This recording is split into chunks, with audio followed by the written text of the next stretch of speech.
animalitos que nos rodean. Hoy justamente nos está acompañando una Merced y también nos acompaña Sandra Sierra, ya ustedes la han visto por acá.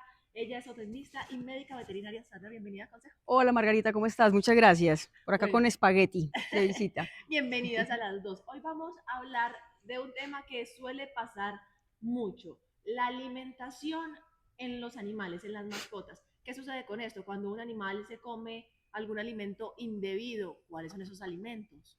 Sí, y en esta época pasa mucho porque pues como hay tanta celebración, tantas reuniones en familia, en amigos, a veces nos descuidamos y el perrito se coge algo del plato o en la basura, que hay un montón de basura, el perrito se roba un huesito. Entonces eso es muy común y incluso en esta época, en diciembre y en enero, es cuando hay más casos de problemas gastrointestinales, es el principal motivo de consulta en clínica veterinaria por descuidos.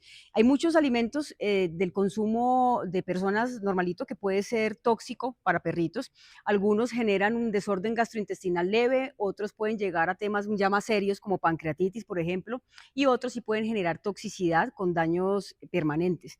Entonces, por ejemplo, la cebolla es un alimento que para una persona pues no tiene ningún problema, pero para un perrito sí le puede generar graves consecuencias. El consumo de cebolla Hablan afecta a mucho los también glóbulos de rojos. las uvas. Las uvas sí son gravísimas.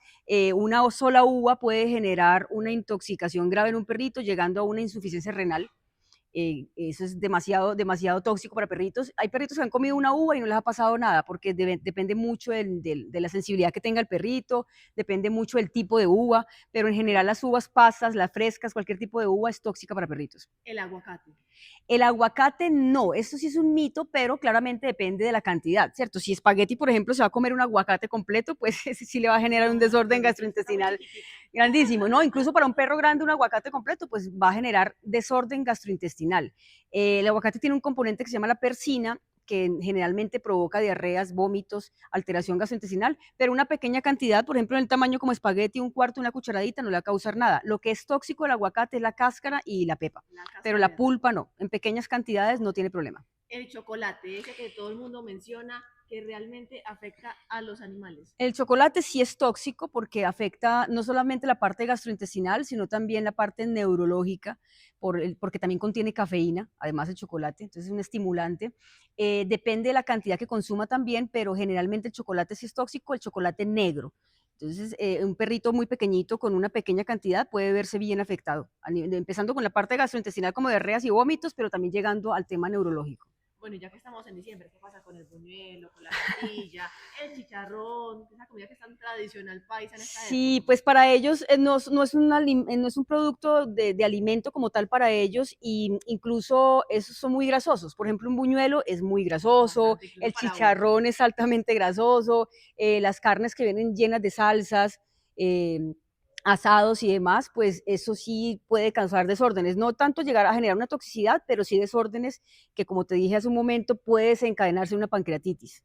Bueno, y muchos dirán, listo, mi perrito se comió sin querer una uva, hace por ahí un chocolate. ¿Qué hago y cómo saber cuáles son esos síntomas de alerta que puedo ver en él?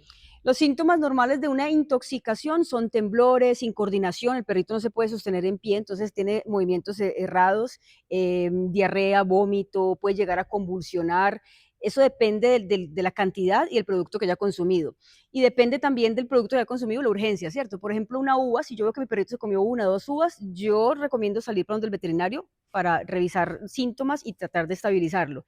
Si es un tema de diarreas, muchas veces se comió, por ejemplo, un buñuelo, ahora cierto, le va a producir una diarrea, lo podemos manejar en casa con una dieta blanda, una dieta con una carne blanda, como por ejemplo, o fácil de digerir como el pollo, pechuga de pollo, un poquito de zanahoria, como para ayudar, buscar que se estabilice y ayudarlo mucho con probióticos, eso es importante, pero nunca omitir la visita al veterinario, o sea, no esperar pues que el perrito llegue a una deshidratación, porque en muchos casos puede llegar a ser grave. ¿Existen un tipo de primeros auxilios que puedan llegar a hacer las personas en casa Sí. antes de llegar al veterinario? Primeros auxilios, yo siempre he recomendado el tener carbón activado en casa, tener carbón activado que lo consiguen en tiendas veterinarias, en clínicas veterinarias. Eso ayuda a desacelerar el proceso del efecto que hace en el organismo el tóxico, por ejemplo. Entonces, carbón activado es algo que siempre debe estar presente en el botiquín de primeros auxilios. Y lo que podemos hacer en casa para ayudar a controlar diarreas y vómitos es hacer un ayuno Un ayuno, si es un perrito como espagueti, por un ayuno de máximo 6 horas está bien, ¿cierto? Pero un perro grande puede incluso ayunar hasta 24 horas para que el aparato digestivo descanse y luego darle una dieta blanda, que es el famoso pollo, pechuga de pollo con zanahoria por unos 2, 3 días mientras se estabiliza. Y probióticos. ¿Y el carbón activado de qué manera se El hace? carbón activado viene en tableticas o viene en polvo. Entonces, si lo utilizamos en polvo, que es el más común, lo disolvemos en agua y se lo suministramos dentro de los primeros 30 minutos de haber ingerido la sustancia tóxica. Eso nos da tiempo de llegar al veterinario. Se da con jeringuita disuelto directamente en la boca, Con una jeringuita. con una jeringuita. ¿Cómo saber las personas entonces la cantidad de ejemplo de carbón activado? Se maneja esto normalmente viene por sobrecito, se puede disolver en unos 40 ml de agua, o sea, en una botellita de agua se disuelve y con jeringuita le está suministrando cada 15 minuticos durante las primera hora. Como te digo, nos permite dar tiempo llegar al veterinario. Por ejemplo, si él ha consumido un tóxico, lo que hace el carbón activado es absorber ese tóxico y no permitir que siga absorbiéndose en el organismo.